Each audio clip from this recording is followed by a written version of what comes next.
এই মুহূৰ্তত লৈ আহিছোঁ অসমবাসী ৰাইজৰ কাৰণে ৰাতিপুৱাৰ কেইবাটাও বিগ ব্ৰেকিং নিউজ আজি হৈছে 9 জুন ৰাজ্যৰ কোটি কোটি জনসাধাৰণৰ বাবে লৈ আহিছোঁ কেইটামান গুৰুত্বপূৰ্ণ খবৰ।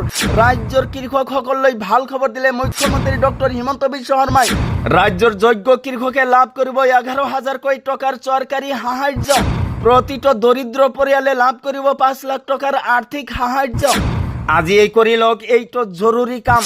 কেনেকৈ কৰিব আবেদন জানি লওক সমগ্ৰ প্ৰক্ৰিয়া। লগতে কেইটামান ৰাজনৈতিক আৰু অৰাজনৈতিক খবৰ যুগত কৰা হৈছে আজিৰ দিনটোত। গতিকে এনেবোৰ খবৰ পাই থাকিবলৈ চেনেলটো ছাবস্ক্ৰাইব কৰি ভিডিঅ'টোত এটা লাইক কৰিবলৈ নাপাহৰিব। হয় বন্ধু বান্ধৱীসকল, আজি আমাৰ প্ৰথমটা খবৰ খুবেই গুৰুত্বপূৰ্ণ খবৰ। লগতে অসমবাসী ৰাইজৰ কাৰণে এটা ডাঙৰ খবৰ। ৰাজ্যৰ কৃষকসকললৈ আহি গ'ল ভাল খবৰ। যোগ্য কৃষকে লাভ কৰিব 11,000 টকাৰ চৰকাৰী সাহায্য। সংগঠিৰে আৰম্ভ হোৱা অসমৰ শক্তিশালী গ্ৰাম্য উন্নতিৰ এক নতুন অধ্যায়। আত্মনিৰ্ভৰশীলতাৰ দিকে অগ্ৰসৰ অসমৰ কৃষিখণ্ড। কৃষক, মৎস্যজীৱী, দুগ্ধ উৎপাদন আৰু আত্মনিৰ্ভৰ গাঁওসমূহক অধিক শক্তিশালী কৰাৰ লক্ষ্যৰে অসম চৰকাৰ কৃষকৰ বাবে অব্যাহত থাকিব ফসল বীমাৰ সুবিধা। কৃষিজাত শস্যৰ উৎপাদনৰ ভিত্তিত কৃষকে লাভ কৰিব নিম্নতম সমৰ্থন মূল্য। সুৰক্ষিত হ'ব কৃষকৰ ভৱিষ্যত। প্ৰযুক্তিচালিত কৃষি ব্যৱস্থাৰে উৎপাদন বৃদ্ধিৰ পৰিকল্পনা চৰকাৰৰ। 10 লাখ মেট্ৰিক টন মৎস্য উৎপাদনৰ লক্ষ্য চৰকাৰৰ। দুগ্ধ, হাঁহ, কুকুৰা, গাহৰি পালনেৰে গ্ৰাম্য অৰ্থনীতি শক্তিশালী কৰাৰ পৰিকল্পনা চৰকাৰৰ। সামাজিক মাধ্যমত মুখ্যমন্ত্ৰীয়ে শ্বেয়াৰ কৰিলে কৃষিখণ্ডৰ উন্নয়নৰ পৰিকল্পনাৰ কথা। তাৰ পিছত জনাই আছোঁ আমাৰ দ্বিতীয়টো খবৰ, খুবেই গুৰুত্বপূৰ্ণ খবৰ। লগতে ৰাজ্যৰ কোটি কোটি জনসাধাৰণৰ বাবে লৈ আহিছোঁ ডাঙৰ খবৰ। লাখ লাখ পৰিয়াল লৈ আহি গ'ল সুখবৰ। প্ৰতিটো দৰিদ্ৰ পৰিয়ালে লাভ কৰিব 5 লাখ টকাৰ আৰ্থিক সাহায্য। আপুনিও পাব পাৰে চৰকাৰৰ 5 লাখ টকাৰ অৰ্থ সাহায্য। আজিয়েই কৰি লওক এইটো জৰুৰী কাম, অন্যথা হেৰুৱাব লাগিব 5 লাখ টকাৰ ডাঙৰ এই সুবিধা।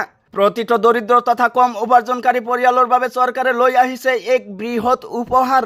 চিকিৎসাৰ খৰচক লৈ আৰু চিন্তা কৰিব নালাগে। শীঘ্ৰেই আপুনি বনাই লওক PMJAY card. PM Jan Arogya card থাকিলে প্ৰতিটো পৰিয়ালে লাভ কৰিব 5 লাখ টকাৰ বিনামূলীয়াকৈ চিকিৎসা।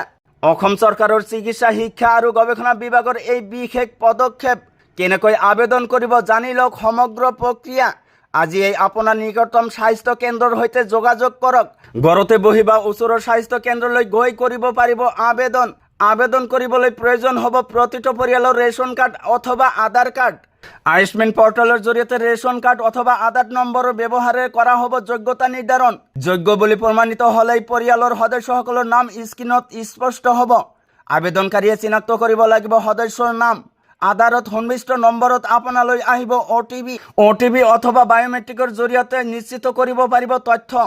আবেদনৰ সময়ত লাগিব আবেদনকাৰীৰ লাইভ ফটো। মনত ৰাখিব, EKYC সম্পন্ন হ'লে 24 ঘণ্টাৰ ভিতৰত লাভ কৰিব PMJAY ডিজিটেল কাৰ্ড।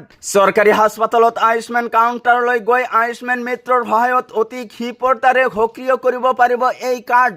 তো বন্ধুসকল, আজিৰ মূল ভিডিঅ'ত এইখিনি ইনফৰমেশ্যন দিব লগা আছিল। ভিডিঅ'টো ভাল লাগিলে চেনেলটো ছাবস্ক্ৰাইব কৰিবলৈ নাপাহৰিব। আৰু যদি ফেচবুকত চাই আছে তেনেহ'লে পেজটো ফ'ল' কৰি লগত থাকিব। চ' থেংক ইউ ফৰ ৱাচিং ফুল ভিডিঅ'।